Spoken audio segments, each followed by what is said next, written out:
કેમ છો વિદ્યાર્થી મિત્રો? આજે આપણે એક નવો વિષય લઈએ છીએ. આમ તો આપ મને ભૂગોળ તરીકે ઓળખતા હશો, હર્ષદભાઈ એટલે ભૂગોળ, પરંતુ આજે આપણે એક નવો વિષય ભણવાનો એક પ્રયત્ન કરીએ. તે વિષય છે ઇતિહાસ.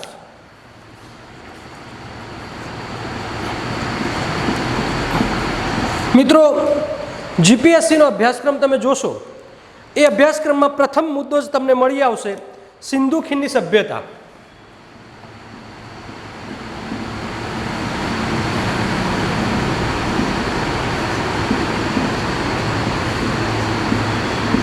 મિત્રો, કોઈ પણ સભ્યતા ભણતી વખતે ખાસ એ બધું ધ્યાન રાખવું પડતું હોય છે કે એ સભ્યતાનો વિસ્તાર શું હતો, એ સભ્યતાનું નગર આયોજન કેવું હતું, એ સભ્યતાનું ધાર્મિક જીવન કેવું હતું, એ સભ્યતાનું સામાજિક જીવન કેવું હતું, એનું આર્થિક પ્રવૃત્તિ શું હતી. મિત્રો, વિશ્વની 4 જૂની સંસ્કૃતિ જોવા જઈએ છીએ, 4 જૂની સભ્યતા જોવા જઈએ છીએ, તો એટલી તો જાણ મળે છે કે એ મોટી એ સભ્યતાઓ નદી કિનારે વિકસી છે. એટલે નદી અને સભ્યતાનો નાતો જૂના સમયથી જાણી આવે છે. જેમ કે મિસર અને મિસરની સભ્યતા યુફ્રેટિસ અને ટિગ્રીસની નદીના કિનારે વિકસેલી છે. એવી જ રીતે ઇજિપ્તની સભ્યતા છે, નાઇલ નદીના કિનારે વિકસેલી છે. ચીનની સભ્યતા હવાંગ એટલે કે યલો રિવર્સના કિનારે, અને આપણી હડપ્પિયન સભ્યતા એટલે કે સિંધુ સભ્યતા એ સિંધુ નદીના કિનારે. તો મિત્રો, ખાસ તો તમારે કોઈ પણ સભ્યતા ભણવી હોય તો એ સભ્યતામાં શું શું ભણવું પડે એ આપણે જોઈ લઈએ. તો વન બાય વન જોઈએ કે આપણે શું ભણવાનું છે સભ્યતા. તો મિત્રો, આપણે આ સભ્યતામાં પેલો સિંધુ સભ્યતાનો વિસ્તાર સમજવાનો છે.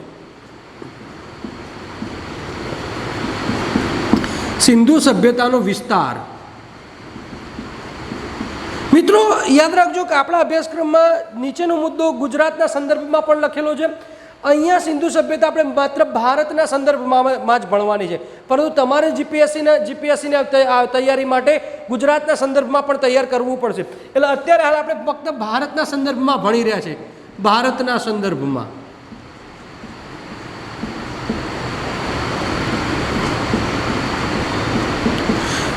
એ સિંધુ સભ્યતાનો વિસ્તાર સમજવું પડે. બીજું એ આ સિંધુ સભ્યતાનું નગર આયોજન કેવું હતું એ સમજવું પડે.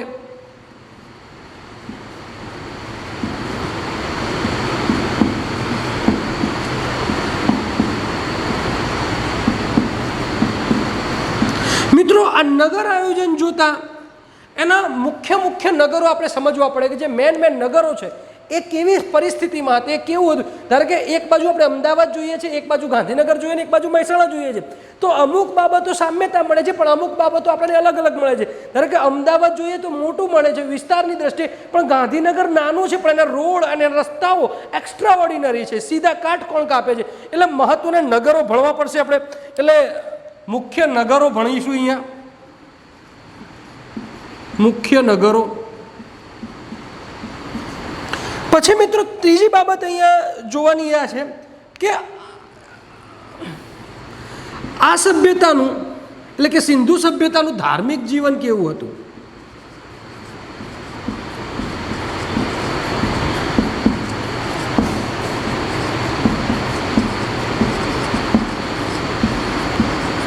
પછી મિત્રો, ચોથી બાબત અહીંયા ભણીશું કે સિંધુ સભ્યતાનું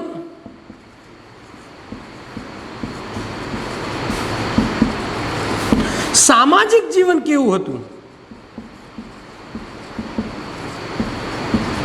પછી મિત્રો, પાંચમી બાબત ભણીશું કે સિંધુ સભ્યતાની આર્થિક પ્રવૃત્તિ શું હતી, એટલે કે આર્થિક બાબતો શું હતી, પ્રવૃત્તિ ભણીશું. પછી મિત્રો, સિંધુ સભ્યતાની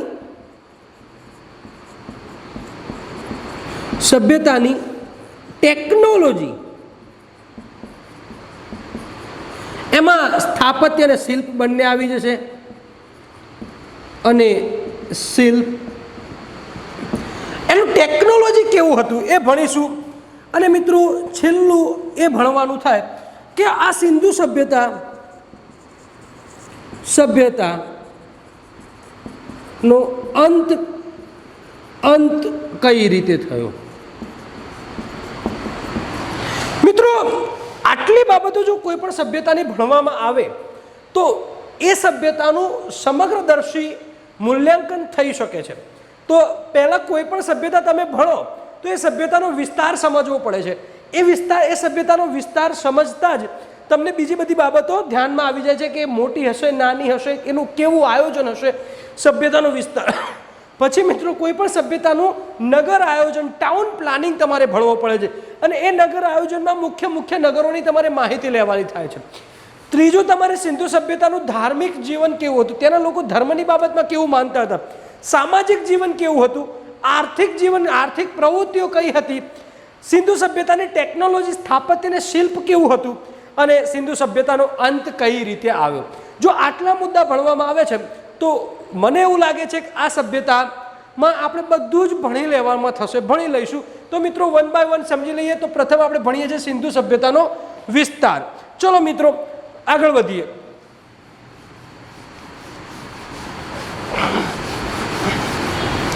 તો મિત્રો સિંધુ સભ્યતા એ સમય મિસર અને મેસોપોટામિયાની સમકાલીન હતી. એટલે એક બીજી સભ્યતા પણ વિશ્વમાંથી બે, મિસર અને મેસોપોટામિયા.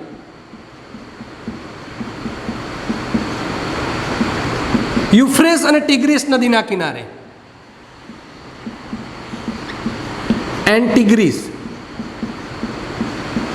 આ સભ્યતા યુફ્રેસ અને ટિગ્રીસ નદીના કિનારે હતી. હવે મિત્રો આ સભ્યતાનો વિસ્તાર આપણે 1 by 1 સમજી લઈએ. સિંધુ સભ્યતા એ સમયની સભ્યતાઓનો કરતાં મોટી હતી, વિસ્તારની દ્રષ્ટિએ બહુ વિશાળ હતી.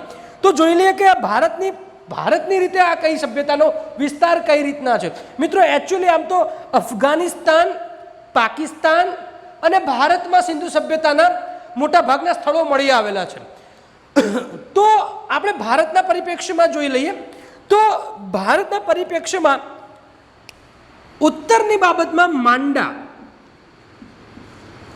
જોઈ લઈએ. ઉત્તર અને દક્ષિણ કરી દઈએ એટલે પ્રશ્ન ના રહે.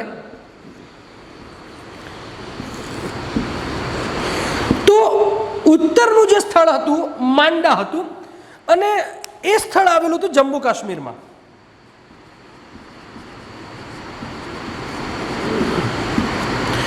તો ભારતની જે સભ્યતા, સિંધુકીની સભ્યતા છે એમાં સૌથી ટોપ લેવલ કે ઉત્તરનું સ્થળ માંડા છે. તો દક્ષિણનું સ્થળ દ પરથી યાદ રાખીશું, દાયમાબાદ.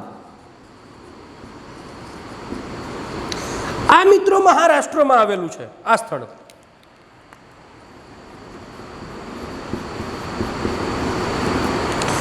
પૂર્વનું સ્થળ જોવા જઈએ તો મિત્રો આલમગીરપુર હતું.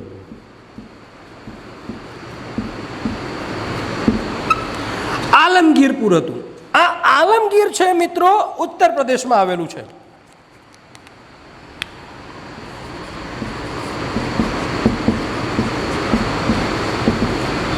અને પશ્ચિમનું સ્થળ જોઈએ તો સુતકાંગેડોર હતું,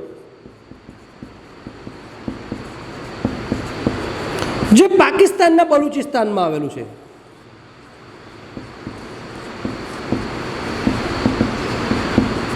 આવો મિત્રો એનું બને છે. આ મિત્રો બિલકુલ અહીંયા નજીક હોય છે આલમગીરપુર, અહીંયા એટલે કે બહુ દૂર નથી હોતું. આ એકદમ અહીંયા હોય છે, પણ આ બાજુનો જે વિસ્તાર છે થોડો દૂર હોય છે. એટલે કે આ સિંધુ સભ્યતા ત્રિભુજાકાર હતી, IMP. સિંધુ સભ્યતાનો આકાર કેવો હતો? તો એ સિંધુ સભ્યતાનો આકાર ત્રિભુજાકાર હતો, એ ખાસ યાદ રાખજો મિત્રો.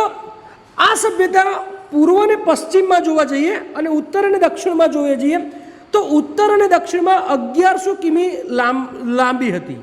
અમુક સ્ત્રોતોમાં મિત્રો 1400 કિમી લખેલું છે. અમુક સ્ત્રોત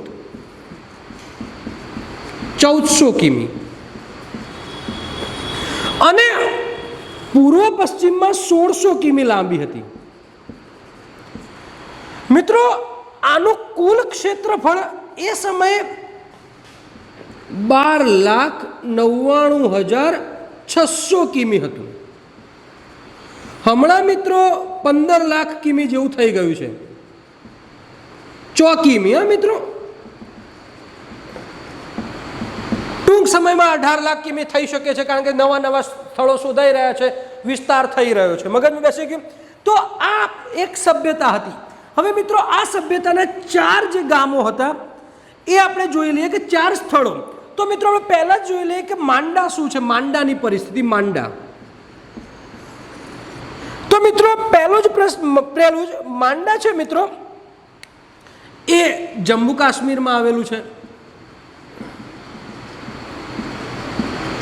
જિલ્લો જોવા જઈએ તો અખનૂર જિલ્લો. આ માંડાની શોધ મિત્રો 1982માં થઈ હતી. 1982માં જગપતિ જોશી અને મધુબાલ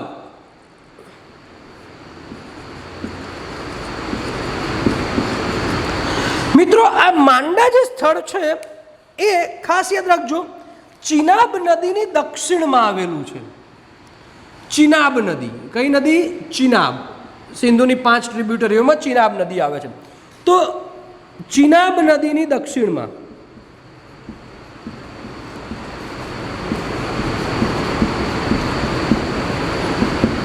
મિત્રો અહીંથી શું વસ્તુ મળી આવી?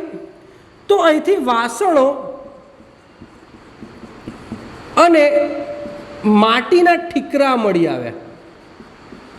ઠીકરા, આ એની બેઝિક માહિતી છે, ઇન્ફોર્મેશન છે કે ભાઈ આની શોધ 1982માં જગપતિ જોશી અને મધુબાલે કરી હતી. જમ્મુ કાશ્મીરના અખનૂર જિલ્લામાં આવેલું છે, ચિનાબ નદીની દક્ષિણમાં આવેલું છે અને વાસણો અને ઠીકરા મળી આવ્યા હતા. હવે મિત્રો આપણે જોઈ લઈએ આલમગીરપુર. આલમગીરપુર એ મિત્રો સૌથી પૂર્વમાં આવેલું સ્થળ છે. આલમગીરપુર,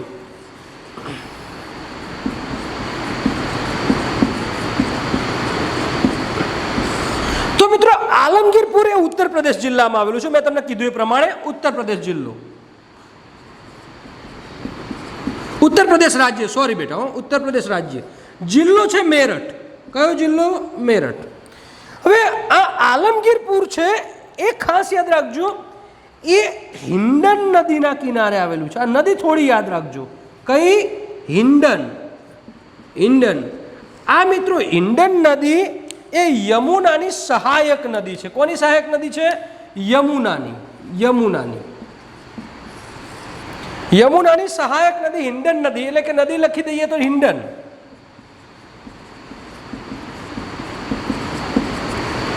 ઓકે. હવે મિત્રો આની શોધ છે, આની શોધ ઈસવીસન 1958માં એક સંસ્થા છે ભારત સેવક સમાજ, આ સંસ્થાએ કરી એની શોધ. ભારત સેવક સમાજ નામની સંસ્થાએ આની શોધ કરી અને એનું ઉત્ખનન શબ્દ આવે, ઉત્ખનન, તો યજ્ઞદત્ત શર્માએ કર્યું. બસ મિત્રો આટલું ખાસ યાદ રાખજો.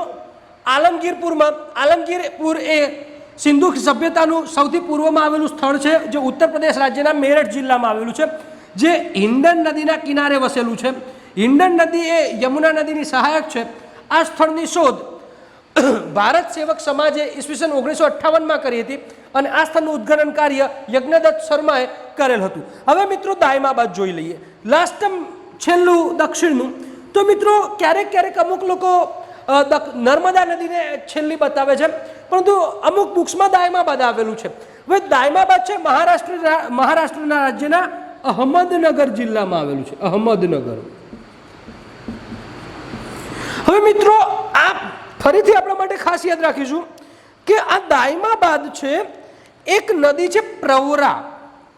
યાદ રાખજો, આ થોડુંક નદીઓ, પ્રવરા નદી, પ્રવરા, એની ડાભી બાજુ આવેલું છે. કઈ બાજુ? ડાભી બાજુ. પ્રવરા નદીની ડાભી બાજુ આવેલું છે. બીજું કંઈ યાદ રાખવાની જરૂર નથી મિત્રો, દક્ષિણતમ છે અને અહીંથી તાંબાનો રથ મળી આવે છે. તાંબાનો રથ મળી. હવે મિત્રો સૌથી પશ્ચિમની જોઈ લઈએ તો સુત્કાંગેડોર, પાકિસ્તાનના બલુચિસ્તાન પ્રાંતમાં આવેલું છે. 1927માં ઓરેલ સ્ટેને એની શોધ કરેલી. ઓરેલ સ્ટેન. અહીંથી મિત્રો ખાસ એ મહત્વનું છે કે આ સુત્કાંગેડોર એ પ્રાકૃતિક કિલ્લા પર બનેલું છે. પ્રાકૃતિક કિલ્લા પર મિત્રો આ જ્યાં શોધાઈ પછી મિત્રો ધીરે ધીરે એના અનેક સ્થળ શોધાતા થયા, અનેક સ્થળો મળતા ગયા. એમાં સૌથી વધુ સ્થળો મોહનજોદડો, હડપ્પા અને ગગ્ગર એટલે કે એ સમયની સરસ્વતી નદીના કિનારે મળી આવે. આ શોધોના ધીરે ધીરે વધતા ગયા સ્થળો અને અત્યાર સુધી અનુમાન છે કે 2800 સ્થળોની શોધ થઈ ચૂકી. હવે આ 2800 સ્થળોને શોધ્યા પછી એનું શોધ કાર્ય થયું અને એના ઉપર વિચાર વિમર્શ થયો. તો આ 2800 સ્થળોમાંથી આ જે સ્થળો શોધાય એને 3 ભાગમાં વહેંચવામાં આવ્યા કે ભાઈ જે મળી આવે છે એને સમયની પ્રમાણે 3 ભાગમાં વહેંચવામાં આવે. તો એ 3 ભાગમાં સમજી લઈએ. તો પહેલું છે એક શરૂઆતની હડપ્પા સભ્યતા.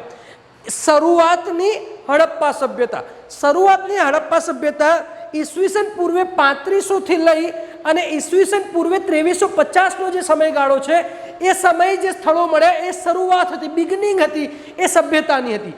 પછી મિત્રો પુખ્ત એટલે કે પરિપક્વ હડપ્પા સભ્યતા એટલે કે જે યુવાન પુખ્ત એટલે કે જબરજસ્ત સારી વિકસિત પુખ્ત પરિપક્વ હડપ્પા સભ્યતા ઈસવીસન પૂર્વેથી 2350 થી લઈને ઈસવીસન પૂર્વે 1750 વચ્ચેનો જે સમયગાળો છે એ પરિપક્વ સભ્યતાનો આવે છે. અને છેલ્લો છે અંત તરફનો અંતિમ હડપ્પા સભ્યતા ઈસવીસન 1750 પછી આગળની સભ્યતા એટલે કે આગળનો સમય. આવી રીતે એને 3 ડિપાર્ટમેન્ટમાં વહેંચવામાં આવેલી છે. તો આ સભ્યતાનું આપણે આ વિસ્તાર સમજી લીધો, બરાબર ને મિત્રો. તો હવે નેક્સ્ટ આપણે સમજીએ છીએ કયું સમજીએ છીએ એનું નગર આયોજન. જોઈ લઈએ નગર આયોજન.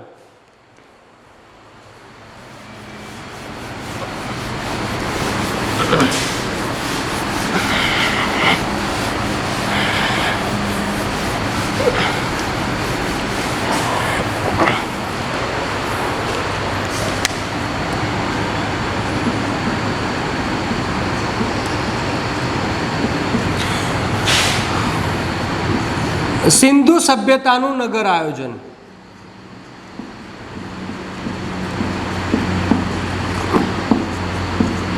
નગર આયોજન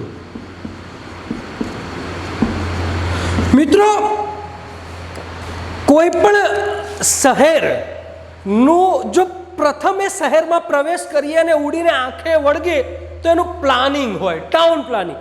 કોઈ પણ બહારનો વ્યક્તિ સીધો ગાંધીનગરમાં પ્રવેશે છે એટલે ચંબિત થઈ જાય છે કે રસ્તાઓ પહોળા છે, આજુબાજુ લીલોતરી છે અને સિસ્ટમેટિકલ આખું શહેર બનેલું છે. પરંતુ અમદાવાદમાં બેસે એટલે ગાડી લઈને જવાની ઈચ્છા જ ના થાય અને બાઇક જ ચલાવવું પડે. એટલે કે ટાઉન પ્લાનિંગ એનું નગર આયોજન કેવું હતું. તો મિત્રો આપણે નગર આયોજનની અમુક વાતો સમજી લઈએ. તો સિંધુ સભ્યતાનું નગર આયોજન એ નગરીય સભ્યતા હતી. યાદ રાખજો, ગ્રામ્ય સભ્યતા નથી બોલતું, નગરીય એટલે શહેરી સભ્યતા હતી. અને એટલે એનું શહેરી આયોજન જોરદાર હશે, ટાઉન પ્લાનિંગ એનું મસ્ત જ હશે. તો પહેલું એને શહેરોનો વિકાસ કર્યો હતો, શહેરમાં ભવનો બનાવ્યા હતા, શહેરમાં બિલ્ડિંગો બનાવી હતી. પરંતુ એ વાતનું ખાસ ધ્યાન રાખ્યું હતું કે પ્રકૃતિ સાથે અનુકૂલન કર્યું હતું અમને. એટલે કે પર્યાવરણ સાથે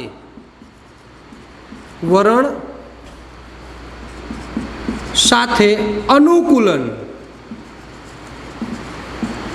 મિત્રો ગજબનું છે આ વસ્તુ, બહુ યાદ રાખજો, મોસ્ટ આઈએમપી. પર્યાવરણ સાથે અનુકૂલન એટલે કે હમણાં ગાંધીનગર તમે 20 વર્ષ પહેલાનું ગાંધીનગર જુઓ તો લીલોતરી તમને જોવા મળે. હમણાંનું ગાંધીનગર જુઓ તો હવે ગાંધીનગર પોતાનું ગ્રીન સિટીનો દરજ્જો ગુમાવી રહ્યું છે. પર્યાવરણ સાથે ગાંધીનગર તાલમેલ નથી સાધી શકતું. પરંતુ આ સિંધુ સભ્યતાના શહેરો છે એને વિકાસ તો કર્યો હતો, એને ભવનો બનાવ્યા હતા, એને અન્ન કોઠાર બનાવ્યા હતા, પરંતુ સાથે સાથે પર્યાવરણને પણ સાચવ્યું હતું. એટલે મોસ્ટ આઈએમપી પર્યાવરણ સાથે અનુકૂલન કર્યું હતું. બીજો મુદ્દો છે મિત્રો, શહેરો 2 વિભાગમાં વહેંચાયેલા હતા.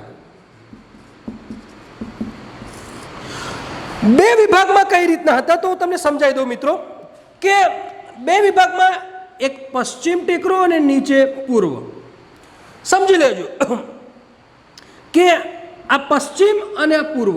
પશ્ચિમ એ ઊંચો હતો અને આને નીચલું શહેર કહેવામાં આવતું હતું, નીચલું શહેર.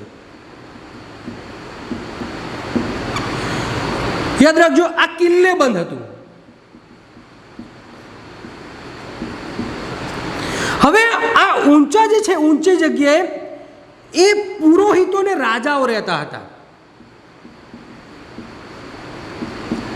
એન્ડ રાજાઓ, એટલે કે ટોપ લેવલની વ્યક્તિઓ, ટોપ લેવલના વ્યક્તિઓ પશ્ચિમ ટેકરા ઉપર રહેતા. ઊંચો ટેકરો તો નીચલું શહેર હતું, ત્યાં નાગરિકો,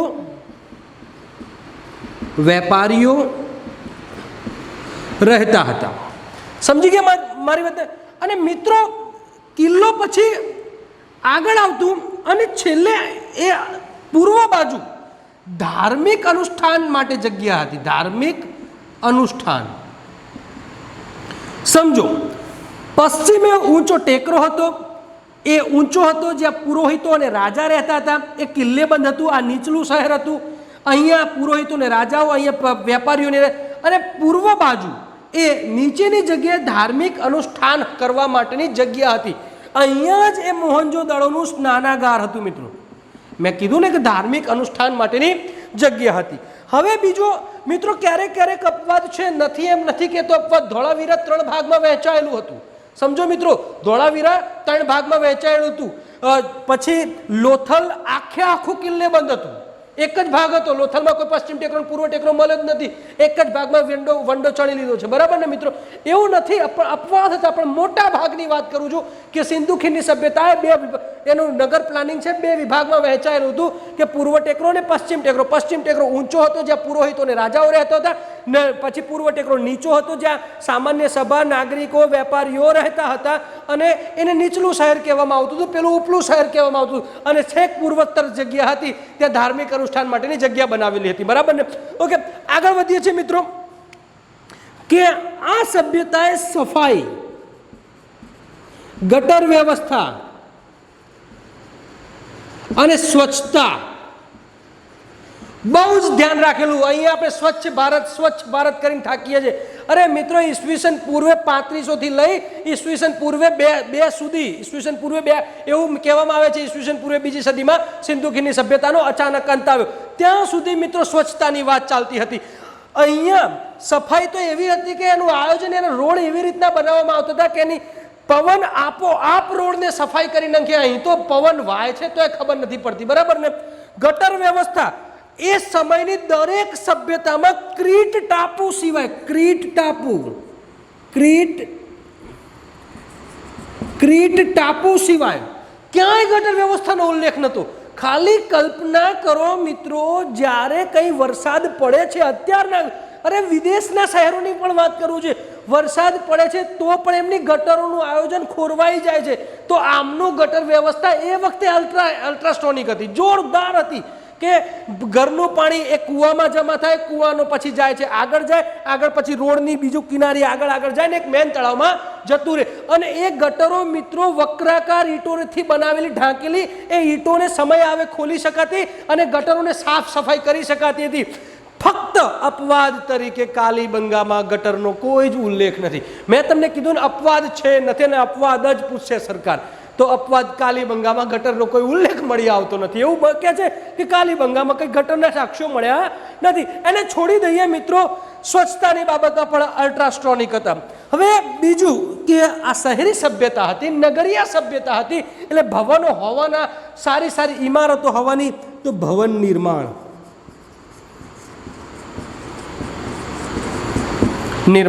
મિત્રો, સારી ભવન નિર્માણમાં જોવા જઈએ તો મોહનજોદડોમાં અન્ન કોઠારો મળી આવેલા છે. અન્ન કોઠાર એ સમયની સભ્યતામાં સૌથી મોટું ભવન હોવાનું માનવામાં આવે છે. 45.71 ગુણ્યા 15.23 મીટર લંબાઈ ગુણ્યા પહોળાઈ હતી સૌથી મોટું. એવું નથી કે મોહનજોદડોમાંથી જ અન્ન કોઠાર મળી આવે છે, હડપ્પામાંથી પણ 6 અન્ન કોઠાર મળી આવે છે. એટલે સામાન્ય નથી કે ભાઈ ખાલી મકાનો બનીને છૂટી ગયા. અરે અન્ન કોઠાર જ્યાં અધિશેષ, જ્યાં કોઈ પણ દુકાળ પડે તો એ દુકાળ સમયે અન્ન ભેગું કરવામાં આવતું હતું અને ત્યાંની પ્રજાને સાચવવામાં આવતી હતી. આ એ વખતની વ્યવસ્થા હતી મિત્રો. બરાબર? અરે ટાઉન પ્લાનિંગ તો તમે જુઓ ને, મોટા ભાગના શહેરો નદી કિનારે વિકસેલા હતા, એટલે એમનું આયોજન નદી મારફતે થતું હતું. એક્સ્ટ્રા ઓર્ડિનરી હતી. તમે જુઓ, લોથલ લઈ લો, હડપ્પા રાવી નદીના કિનારે લઈ લો, મોહનજોદડો સિંધુ નદીના કિનારે લઈ લો, કાલીબંગા લઈ લો, ગમે તે મિત્રો મોટા ભાગના શહેરો એ નદી કિનારે હતા. એક્સ્ટ્રા ઓર્ડિનરી એમનું આયોજન હતું. એટલે જરાય એ બાબતની શંકા ન કરી શકાય કે એમનું આયોજન ખરાબ હતું. એમનું આયોજન સુપીરિયર હતું, સુંદર હતું. અને હા, અપવાદ છે કે બધી જ જગ્યાએ મિત્રો પાક્કી ઈંટોનું સાક્ષ્ય મળી આવે છે. કાલીબંગામાં પાક્કી ઈંટો જ નથી, કાચી ઈંટોનો ઉપયોગ થયો છે. એટલે એવું નથી, પરંતુ મોટા ભાગે જોવા જઈએ તો એની સભ્યતા સુપિરિયર હતી. હવે મિત્રો આપણે નગરનું ટાઉન પ્લાનિંગ જોઈ લીધું, તો ટાઉન પ્લાનિંગ જોતા અમુક શ્રેષ્ઠતમ નગરો મળી આવ્યા હતા. એ શ્રેષ્ઠતમ નગરોની માહિતી લઈ લઈએ, કારણ કે જીપીએસસીના અભ્યાસક્રમમાં લખેલું છે મહત્વના નગરો. તો આપણે જે મહત્વના છે નગરોની માહિતી સમજવાની છે. તો મહત્વના નગરોમાં કયા કયા આવે? એક તો મોહનજો-દડો આવે, હડપ્પા આવે, ચન્હુ-દડો આવે, લોથલ આવે, સુતકાંગીડોર આવે, બનવાલી આવે, રોપડ આવે, ધોળાવીરા આવે. આ મહત્વના નગરો હતા મિત્રો, બરાબર ને? તો એ 1 by 1 એ મહત્વના નગરોની આપણે માહિતી મેળવી લઈએ. ઓકે, ચલીએ.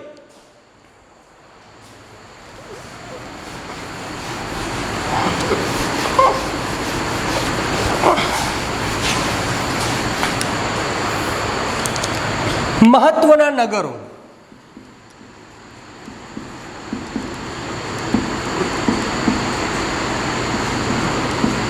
પહેલું જોઈ લઈએ મોહનજો-દડો. ક્યારેક મિત્રો મોહેન્જો-દડો કહે છે. એના ઉપર એક મસ્ત આશુતોષ ગોવારીકરે 2016માં ફિલ્મ બનાવેલું, બરાબર ને? હેગડે અને એ હોય છે રિતિક રોશનને બહુ મસ્ત પિક્ચર બનાવેલું, અને એ પિક્ચર બહુ હિટ ફેમસ થયું હતું ને પ્રથમ એવું પિક્ચર હતું સિંધુખીની સભ્યતાનું દર્શન કરતું. મોહેન્જો-દડો સિંધુખીની સભ્યતાનું એકમાત્ર એવું સ્થળ છે કે જે યુનેસ્કોની વિરાસતમાં એનું સ્થાન છે. ખાસ યાદ રાખજો, યુનેસ્કોની વિરાસતમાં આ મોહેન્જો-દડોનું નામ છે. એ સમયે શોધાયેલું મિત્રો સૌથી મોટું શહેર હતું આ મોહેન્જો-દડો. મોહેન્જો-દડો એ આગળ વધીએ આપણે મિત્રો ઈસવીસન 1922માં રખાલદાસ બેનર્જી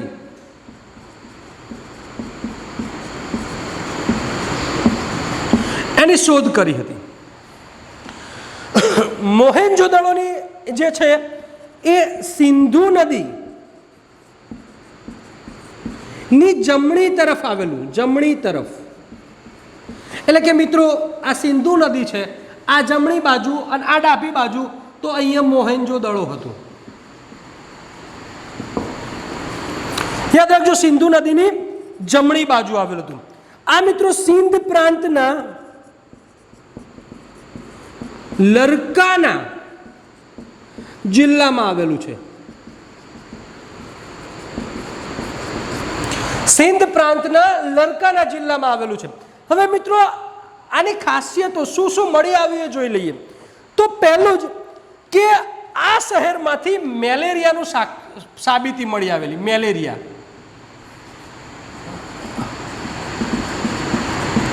સરકાર પૂછે ને મેલેરિયા થાય કઈ ગોળી કરવાની, તો ક્વિનાઇલ ગોળી કરવાની. હો, મેલેરિયાનું સાક્ષ્ય મળી આવેલું છે. બોલો.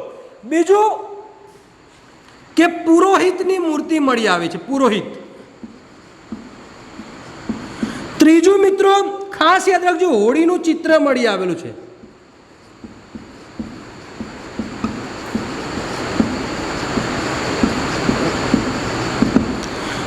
ચોથું મિત્રો અહીંથી સ્નાનાગાર મળી આવેલ છે, સ્નાનાગાર. પાંચમું મિત્રો અન્ન કોઠાર મળી આવેલ છે. અને 33 હાડપિંજર છૂટા છવાયેલા. એટલે મિત્રો એવું અહીંયા એવું સાબિત થાય છે કે છૂટા છવાયેલા નંખી દીધા છે.